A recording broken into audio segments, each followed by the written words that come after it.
اعوذ باللہ من الشیطان الرجیم بسم اللہ الرحمن الرحیم صلی اللہ علی النبی الأمی وعلی صلی اللہ علیہ وسلم صلاۃ و سلام علیک یا رسول اللہ صلی اللہ علیہ وسلم۔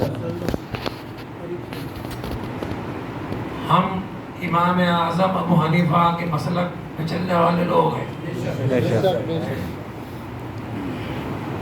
امام اعظم ابو حنیفہ کا جو دور اس کو کتنے سال ہوئے؟ برسوں ہوئے۔ آپ نے اس دور میں کہا تھا کہ یہ اتنا پرفتن دور ہے کہ میں گوشہ نشین ہو جاؤں۔ اس دور کو آپ نے فرمایا تھا کہ اتنا پرفتن فتنوں سے بھرا ہوا یہ زمانہ ہے کہ میں گوشہ نشین ہو جاؤں۔ اب اس دور کی آپ بات نہیں کر سکتے۔ امام اعظم ابو حنیفہ کے دو واقعات اتنے مسلمانوں کے لیے عبرتناک ہے، آپ سن لیں۔ ایک واقعہ اسے تو لوگوں کے نظر میں بہت چھوٹا ہے لیکن بہت بڑا سبق آموز ہی ہے۔ ایک مرتبہ امام اعظم ابو حنیفہ رضی اللہ تعالیٰ عنہ محلے سے گزر رہے تھے اور دو بچے کیچڑ میں اچھل کود کرتے تھے، تو آپ نے نصیحت کے طور پر بچوں کو کہا، بچہ نے ان کو ایسا ایک جملہ کہا کہ آپ ہمیشہ کے لیے حیران ہو گئے۔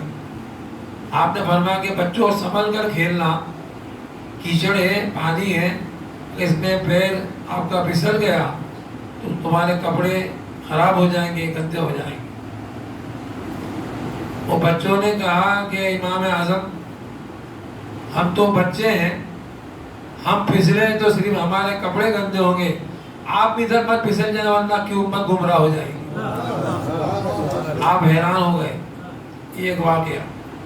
اور دوسرا، آپ ایک مرتبہ ایک جہاز میں سفر کرتے تھے، ایک شخص آپ کے پاس آیا، بیٹھا، آپ نے اس سے کہا کہ میرے پاس 70,000 سونا مہر اشرفیاں ہے۔ آپ نے اس کو دکھائی۔ اس کے علاوہ اور جہاز میں کوئی بھی نہیں جانتا تھا کہ امام اعظم ابو کے پاس میں 70,000 اشرفی ہے۔ جب جہاز دریا کے اندر آیا تو جس شخص کو آپ نے اشرفی دکھائے تھے اس کے دل میں شیطان وسوسہ ڈالا۔ اس نے اعلان ہو کر کہا کہ بھائی میری 70,000 اشرفی چوری ہو گئی ہے۔ اس کو پتا تھا کہ امام اعظم ابو حنیفہ کے پاس 70,000 اشرفیاں ہیں۔ جو کشتی کا ملہ تھا اس نے کہا کہ بھائی دریا میں جہاز ہے، نہ کوئی گیا ہے نہ یہاں کوئی آیا ہے، آپ جہاز میں جتنے لوگ بیٹھے ان کی تلاشی لے لو۔ اس نے بولا میں نہیں لوں گا، آپ بھی لو۔ وہ جہاز والے نے سب کی تلاشی لی، امام اعظم ابو حنیفہ کی تلاشی نہیں لی۔ اس نے شخص نے کہا کہ آپ ان کی تلاشی لو۔ اس نے پتا تھا کہ مہر تو انہی کے پاس ہے۔ وہ جہاز والے نے کہا کہ بھائی یہ امام اعظم ہے، ان کی تلاشی میں نہیں لے سکتا۔ بولے مجھے آپ ان پر ہی شک ہے۔ بولا کہ تجھے شک ہے تو تو تلاشی لے لے۔ اس نے تلاشی لی تو آپ کے پاس سے ایک بھی سونا مہر نکلی نہیں۔ وہ حیران ہو گیا۔ امام اعظم ابو حنیفہ اپنی جگہ سے اٹھے بھی نہیں ہے، کدھر گئے نہیں ہے، جہاز دریا میں ہے، 70,000 سونا مہر اشرفی انہوں نے خود مجھے دکھائی، پھر کہاں چلی گئی؟ آپ خاموش ہو گئے۔ پورا جہاز بھی اس کو دھو کرنے لگا، تو نے اسے انسان پر شک شبہ کیا۔ جب جہاز اپنے مقام پر پہنچ گیا، سب لوگ اترے، آپ بھی اترے۔ وہ شخص آپ کے پاس آیا اور پیروں میں پڑ گیا۔ بولے امام اعظم آپ نے خود مجھے اشرفی دکھائی تھی اور میں نے خود اشرفیاں دیکھی تھی، آپ نہ جہاز سے اترے نہ کدھر گئے، اشرفیاں کدھر گئی؟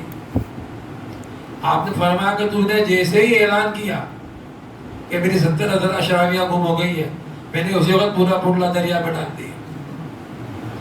بولے آپ نے ایسا کیوں کیا؟ وہ تو آپ کی تھی۔ بولے یہ تو جانتا تھا کہ میری ہے اور جہاز میں لوگ نہیں جانتے۔ اگر اشرفی میرے پاس سے نکل جاتی تو سمجھتا تھا کہ اس کا مالک میں ہوں۔ اگر جہاز میں سے کسی ایک کو بھی میرے پر شک ہو جاتا تو جو میرے پر لوگوں کا عقیدہ ہے وہ بھروسہ اٹھ جاتا۔ 70,000 اشرفیہ میں انشاءاللہ کل کما لوں گا۔ یہ جو بھروسہ ایک مرتبہ چلا جاتا میں زندگی بھر کما نہیں پاتا۔